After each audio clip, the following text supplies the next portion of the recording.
It's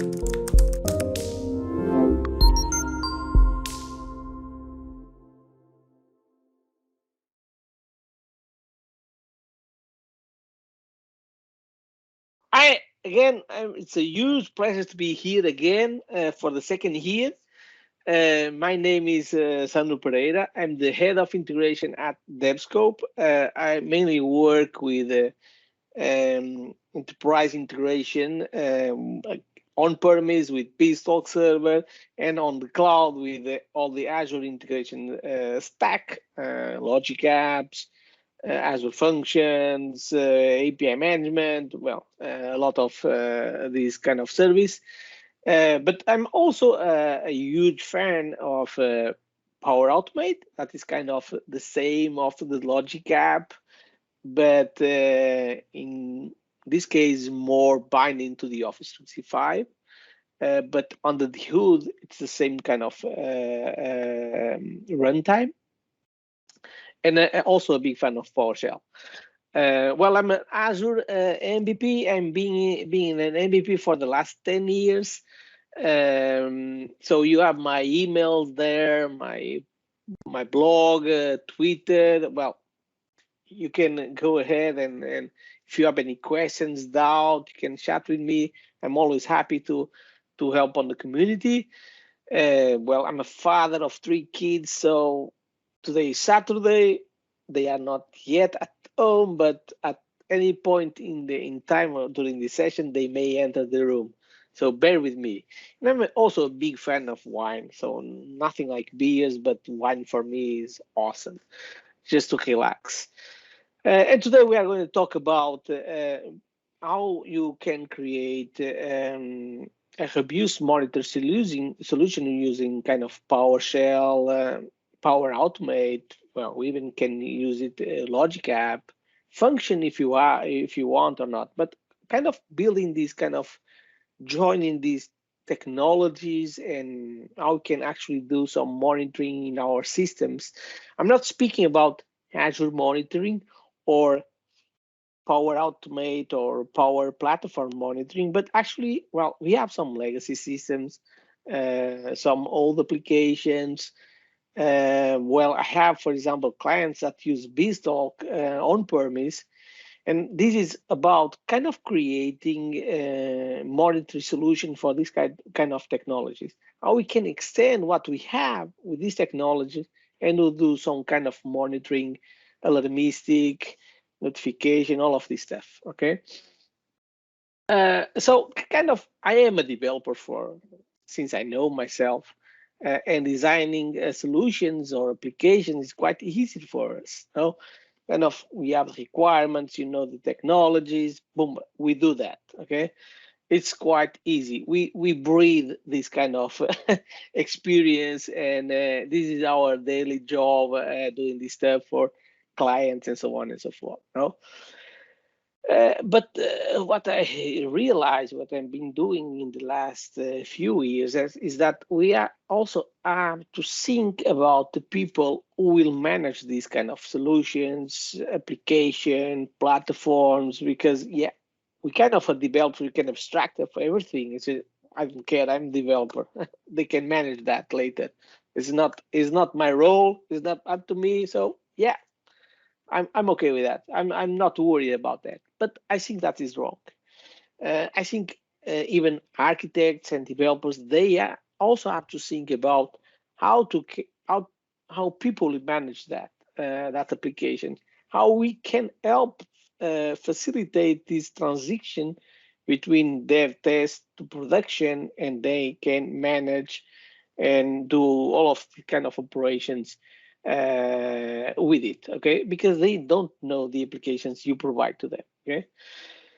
And even if you go to a client and they say, "Oh, you don't need to worry about that. We monitor everything." No, well, run as you can of that thought, because I know for the last 15 years and more that I'm a consultant, this will never happen. So they will fail, and they will fail big time, and you will be the last one to know.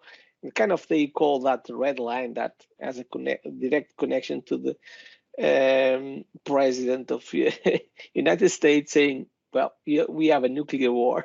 So press the button, and that will happen. Your call will ring at any time of the day, saying that, well, we have the system down. You need to help us, and so on and so forth. Okay, so even if they do that, well, do not trust that. For sure, they will not handle that, because even they as owners, they will not kind of understand all of these applications and systems that we are developing. Okay, and monitor should be a key of your solutions. It will save time. I'm starting to get old, no, 44 years old. I have 3 kids. I want to pass time with my kids. I don't want them to call me saying that we have a disaster, help me fix that disaster, and just keep going and so on and so forth. Yeah, for consulting companies, good, they pay, no, but I don't want to have these kind of troubles, no. So I prefer to spend more time in the developer phase, in the construction phase, designing phase, and provide them a real solution. Then when it's up to production, they know everything that needs to be monitored. They know how to do all of this stuff. We kind of help them implement all of these monitoring solutions. Okay. Um, so, and that's it for my slides. I'm not going to talk too much, and I kind of prefer to demonstrate that. Okay.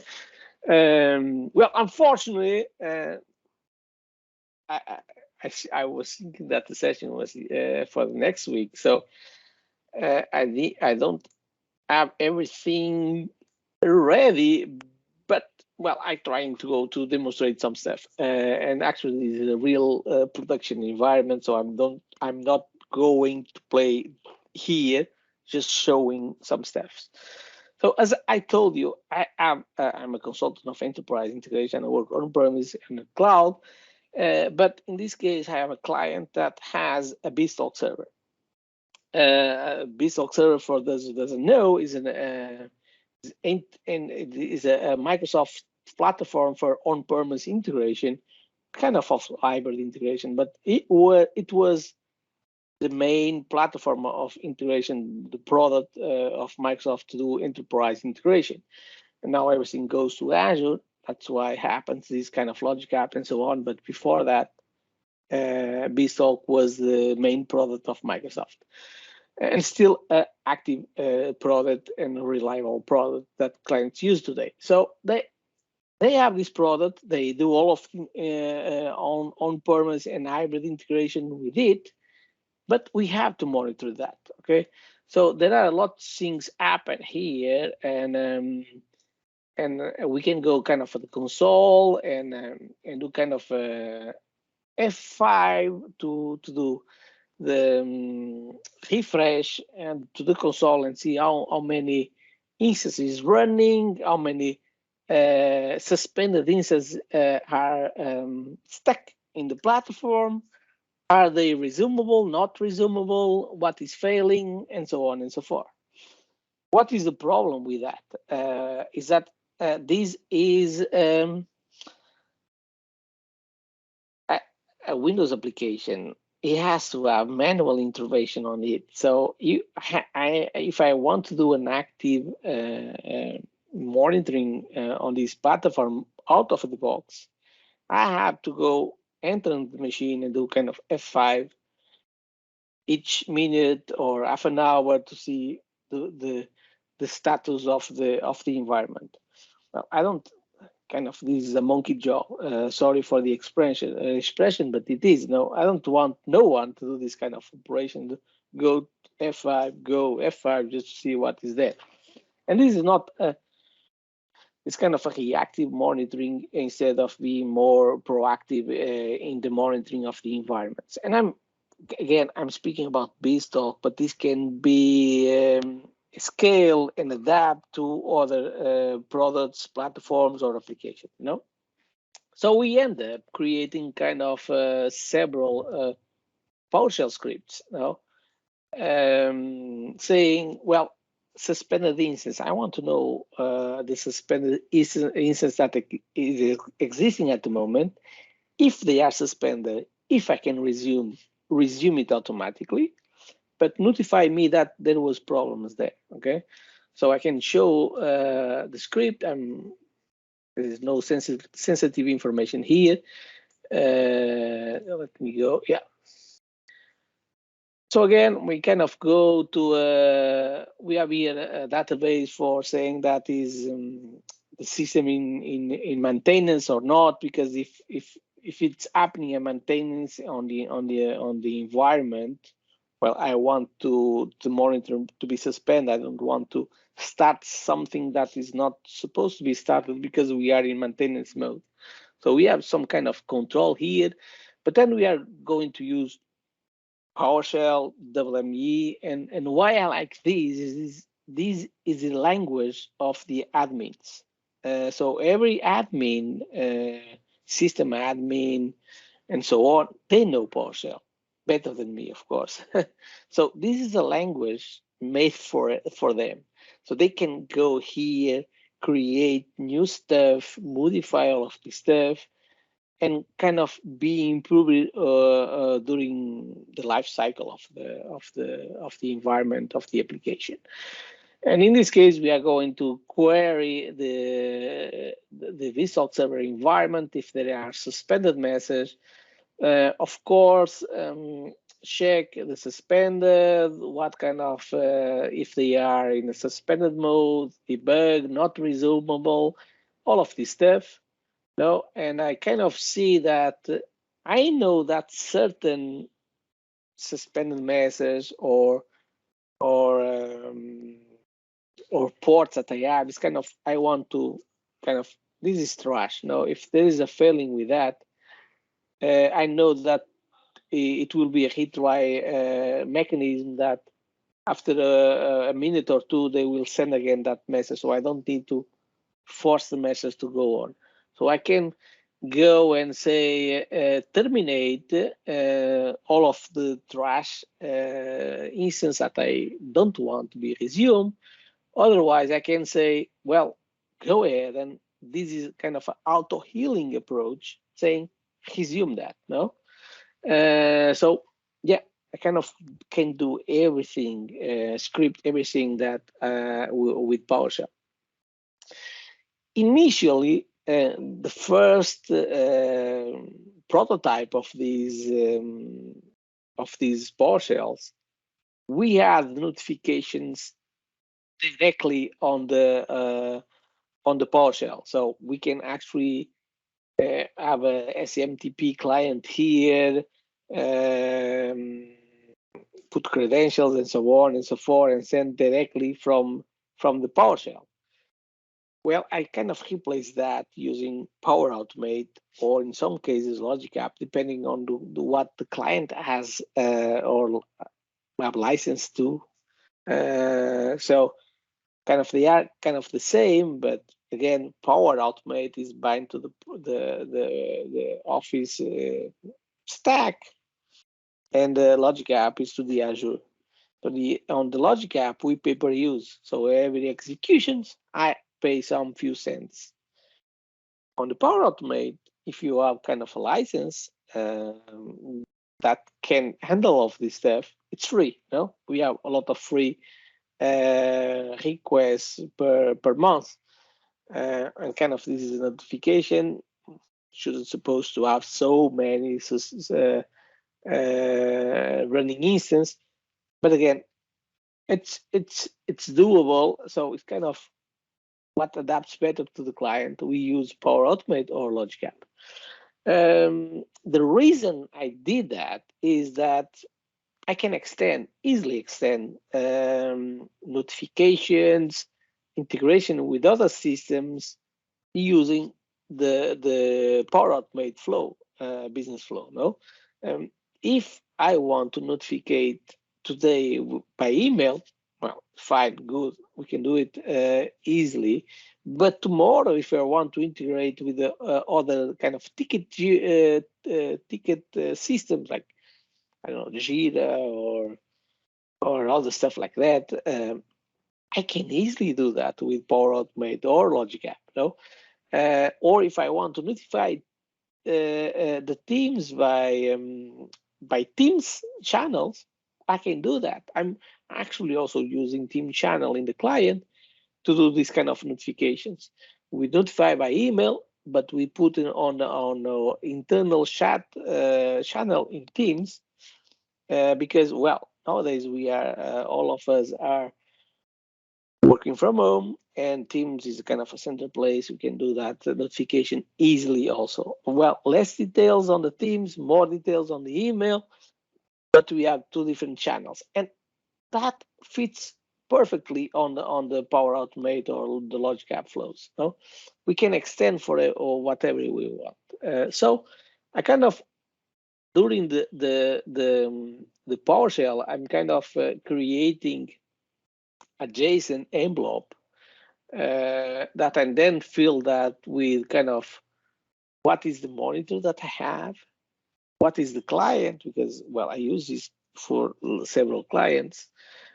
What's the environment? This is important for production, dev, so we can filter that emails and so on. So it's kind of important to know what is the environment that we are monitoring. And then this part is kind of dynamic depending on the type of monitoring I have. So kind of suspended instance. I have here the list of properties for the suspended instance, what the instance ID, application, service name, whatever. Well, all of these important stuff that I want to be notified. No? And then I can easily invoke URI to that Power Automate or Logic App. Well, here I'm kind of directly accessing because this is kind of private. I could expose that with API management to control access and so on and so forth. So, well, here I didn't want to overcomplicate, and everything is private. And I do the same for kind of monitoring event logs for errors that are happening and I want to be notified. I'm doing that also for kind of event logs, disk space, orchestrations, running, stopped, failing, stopped ports that should be active or disable. So all of these I can kind of script and do all of these stuff inside the PowerShell, and then so kind of here the PowerShell do all of the analysis on the system on the application, and then the Power Automate do the notification job. Okay, so I show that the PowerShell system, and now let's look to the Logic App or the Power Automate. In this case, the flow. So in this case, I have here one example here, so I can edit that, and we have kind of. I know the problem here is that HTTP kind of is a premium. So if you have license to that, everything's okay. Otherwise, well, probably Logic App is less expensive.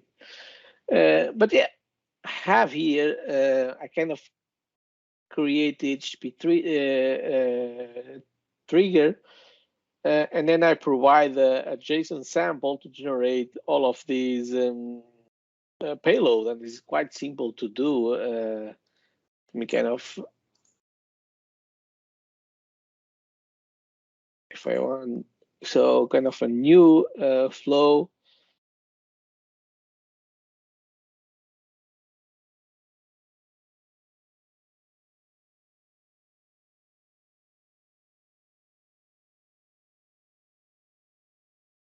It's been a while since I've been here, so kind of change some layout here.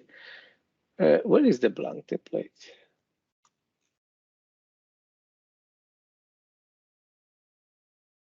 Wait, bit lost.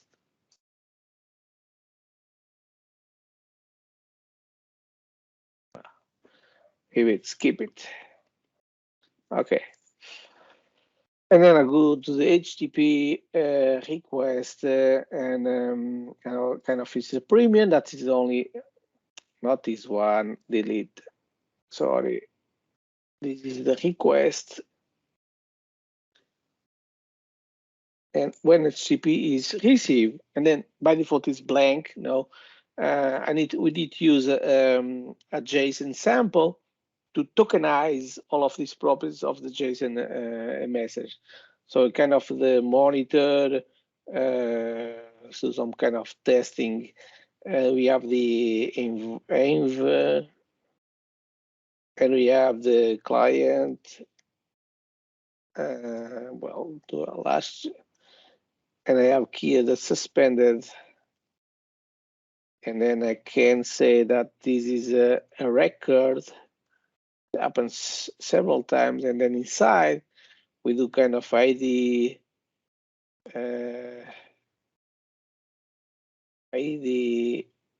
and kind of message, just to be simple.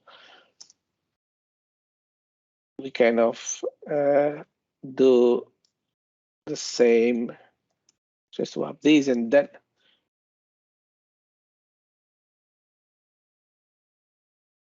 it's missing here the dots. Sorry,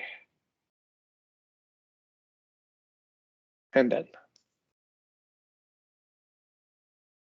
it's missing something. Oh yeah, missing here. I normally copy an example of that. I'm just building that.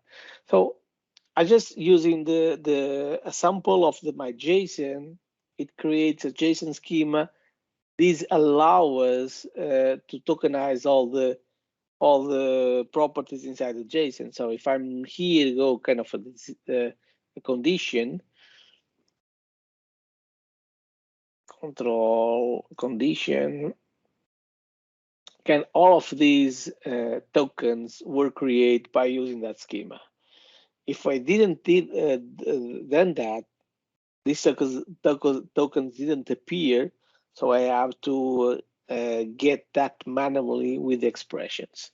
So here, by doing that, is simple to do that.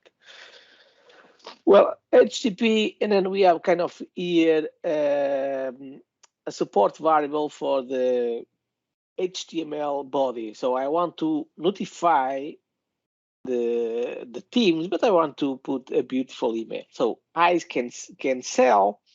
I dislike these ugly notifications email that is just kind of plain there saying that simple message and that's it. I like beautiful stuff, so I kind of go to the HTML approach. Here I have kind of an Azure function. The problem with the Azure function, I like to use the Azure function to do some kind of code manipulation of the objects, some mapping structure. Because it's kind of a small piece of code, we can actually do that easily and do this kind of transformation. Of course, we could do that in a different ways. The only problem with the Azure function is that we don't have any connection direct connected to the Azure function from the Power Automate. But you can always invoke the HTTP request, and it does the job. So I'm kind of sending the body of what I received, and it goes to all of these suspended message record, and it goes to generate an HTML table for that. Only the lines, the TD table from that. I'm showing that later, the code, if I found it here quickly. And then I'm going to use my var HTML body variable to generate my body in the HTML with a beautiful template that I'm going present you in a few seconds. And basically on the table that has all of this information that came from the PowerShell that is running on premise, I kind of say the result of that function is to embed it here, and then I have the full HTML body to be sent by email. And then again, I can use the Outlook to connect to email to notify the teams. I can also use the mail, for example, the mail connector, and this is quite awesome. It only exists in the Power Automate. This connector doesn't exist on the Logic app. By using the Outlook, I have to provide some credentials. I have to say that this is running by Sandro Pereira, devscope.net. So I have to put my credentials. The mail is kind of anonymous. I don't need to put any credentials. Just saying mail, send a notification, and I can send it. It goes to the Power Automate kind of account. It don't need any credentials. Kind of a saver approach, because, well, if you put personal accounts on these kind of um, business flows, people can access your email by using that connector. So be aware of that. Do not put any personal credentials in these kind of business flows. Okay. So this is awesome. This allows you to do kind of anonymous notification, and you don't need any credentials. And basically, it's that simple as that. And even if I show you the same in the Logic app, it's quite the same, you know. Let me do here the kind of a Logic app.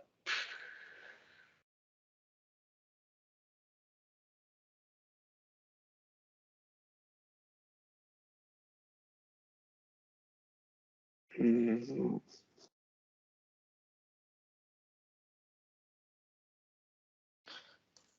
I know this is kind of out of the context, but again, is you even if it's a Power Automate, you should be aware of Power Automate and Logic app.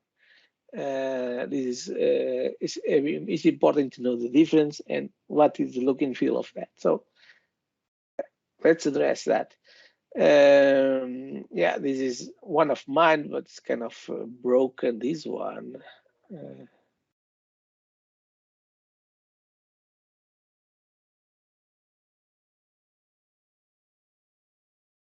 I know it's broken because my coworker was migrating the solution from one side to the other.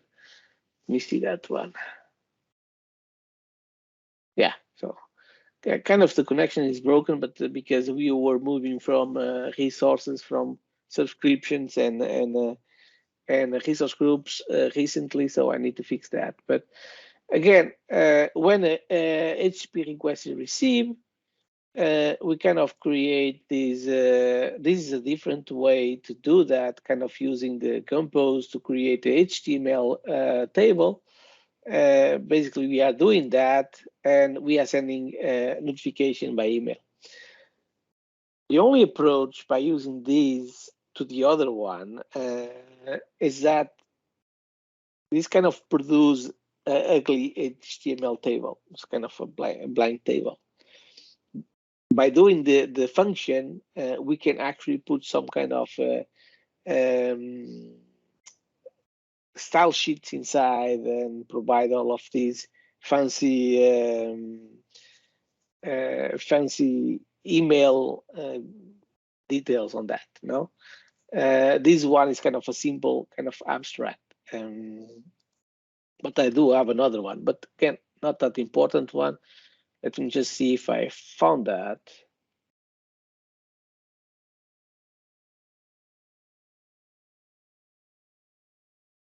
They're the same, no worries. So let me see if I can use the function just for you to have an overview of what is inside the function. And I seem this kind of, let me do this way and this way, because I'm not sure what is what. Sorry for that, kind of.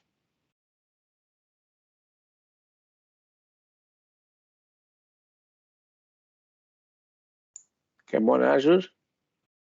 Bear with me, be fast.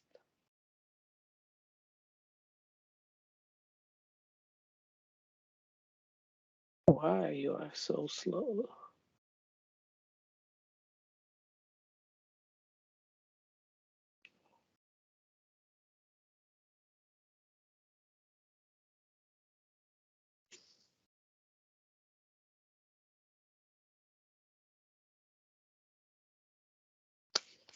Be fast, my friend. Okay, so I kind of getting the JSON request, and I'm going in kind of easy, so I can deserialize the JSON object. I have this array. I'm going to, in this case, is host instance. The other was kind of suspended. Is the same, so just be aware of what is the properties inside. And then for each, in this case, host instance, I'm going to fetch the name, the host name, types, all of these properties that I know that I'm receiving from the JSON object, and I'm kind of creating a table. In this case, the row of the table. No, I want just to have these rows because then, if I want to modify the template of that kind of the colors and all of these HTML configurations, I do it on the automate flow, and this code is quite simple, abstract, just kind of the direct stuff. But again, yeah, you can do that. You can use also that table approach that I show you later. We can do a different approach to accomplish the same goal. And then I just return this text to the Logic app or the Power Automate and embed it on the whole HTML body. And what happens is that, and well, let me present now the alerts that I'm getting, and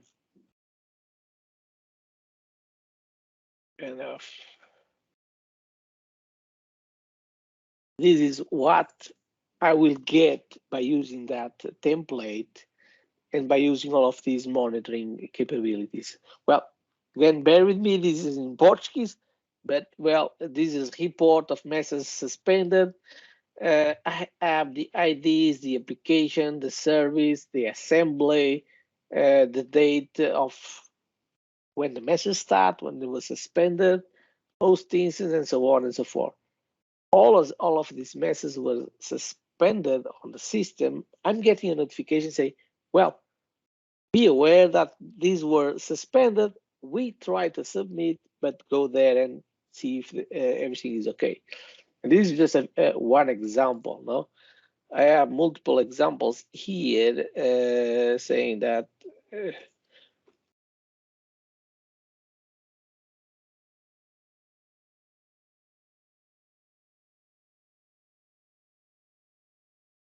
me check another one.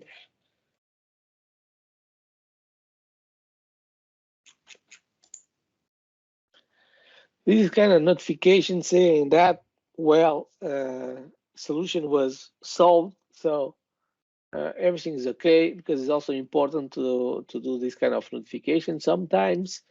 Where is the problem? Where is the problem? Kind of play with templates, with beautiful stuff, saying, well, there was an accident, red stuff, notify all of this stuff. It's kind of, I can play with this stuff using the Power Automate and some kind of expertise in HTML, and that's it. Okay. So you don't actually need to do a lot of steps. It's just kind of doing PowerShell, but even the IT admins can help you that. Working with Power Automate in simple ways, HTML, and that's it. We kind of create a awesome integration monitoring solution on that. Of course, all of these, and I forgot to mention, all of these um, PowerShell scripts that are running on the machine, In this case, because it's running on the machine, we actually have a task scheduler that are running these per hour, per minute, per half an hour, 50 minutes, you name it. Okay, so from time to time, it's monitoring the solution. And you can say, yeah, Sandro, and if the machine is down, well, we have alarms to do that. This is a production environment. So again, there are other alarms missing on top of that, saying if this machine is down, well, this is kind of a different disaster. We are actually monitoring that on the using Azure, because it's the Azure VM. So we have this kind of control. So if this is down, of course, all of our monitoring solution is down, but all the system is down. So it doesn't matter. The issue is too much high than the monitoring.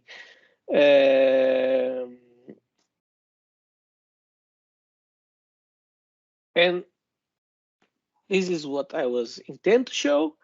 Well, I'm working at DevScope.